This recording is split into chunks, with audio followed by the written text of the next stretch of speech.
Good morning. আবারও চলে এলাম নতুন একটি ভিডিও নিয়ে। আজকে ছিল বাড়িতে ছোট্ট একটি অনুষ্ঠান।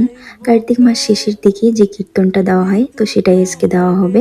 তার জন্য সকাল থেকে যে যার কাজে লেগে পড়েছে। আর বাইরে এত রোদ উঠেছে, আকাশের দিকে তাকানোই যাচ্ছে না।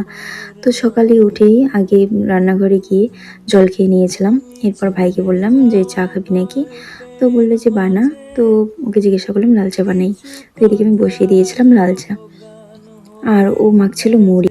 আর এর আগের ভিডিওতে বলেছিলাম মুড়ি ভাই মাখে, তো ওই মাখছিল আর আমি এদিকে চা বসিয়েছিলাম। তো একদিন থেকে কি যে হয়েছে, বাড়িতে এখন লাল চা বানিয়েই খাচ্ছি। কোথাও গেলে কেউ দুধ চা দিলে দুধ চাই খাই, কিন্তু বাড়িতে লাল চাটাই করছি এখন। আর আমাদের বাড়িতে এত পরিমাণে চা বানাতে হয়, এর জন্য প্রতিদিন 1 কেজি কিংবা আধা কেজি করে আমরা দুধ নেই, গরুর দুধ।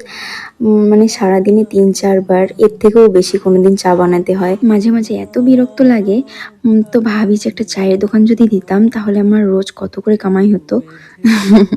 তো এদিকে খাওয়া দাওয়া কমপ্লিট করে এসেছিলাম ঘরগুলো সব পরিষ্কার করতে। আর এটা তো নিত্যদিনের কাজ, আর এই কাজটা করতে আমার ভীষণ ভালো লাগে, পরিষ্কার পরিচ্ছন্ন বিষয়টা। তো এরপরে সমস্ত কাজ কমপ্লিট করে এসেছিলাম স্নান করে। আর এদিকে দেখো আমাদের ধান নিয়ে আসছে। এই ধানের সময় বাড়িঘর এত ধুলো হয় বলার মতো না। এর জন্য আমার ধানের সময়টা ভালো লাগে না। ধান তো ভালো, কিন্তু এত ধুলো হয় ওই জিনিসটা না আমার ভালো লাগে না। তো এদিকে আমরা সবাই বলতে আমার দিদি আর আমি দুজন মিলে বসে পড়েছিলাম ফুলের মালা বানাতে। কারণ কীর্তনের সময় অনেকগুলো মালার প্রয়োজন হয়, তো দুজনে বসে পড়েছিলাম।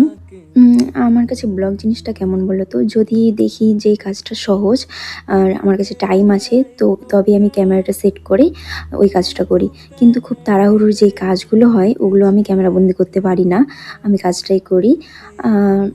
অনেকে দেখি অনেক কিছুই ভিডিওতে মানে তুলে নেয়, ওটা আমার পক্ষে এখনও সম্ভব না, যেহেতু আমি নতুন নতুন ব্লগ করা শুরু করেছি। আস্তে আস্তে দেখি কতদূর যেতে পারি, কারণ এটা সত্যি আমার কাছে অনেক টাফ একটা বিষয়। তো এদিকে এসেছিল আমার পিসি আর পিসির মেয়ে, আর ভাইরাও এসেছিল। তো ওদের সাথে কিছুক্ষণ ঘরে আড্ডা দিয়েছিলাম। এরপরে আস্তে আস্তে যারা কীর্তন করবে তারাও এসেছিল।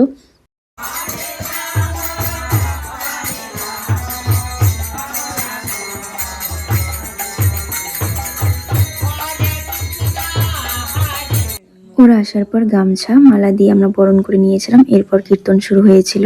কীর্তন শেষ হয়ে আমাদের উঠোনেই খাওয়া দাওয়া শুরু হয়েছিল। সবার খাওয়া দাওয়ার পর আমরাও খেয়ে নিয়েছিলাম। তো আজকের মতো এইটুকুই।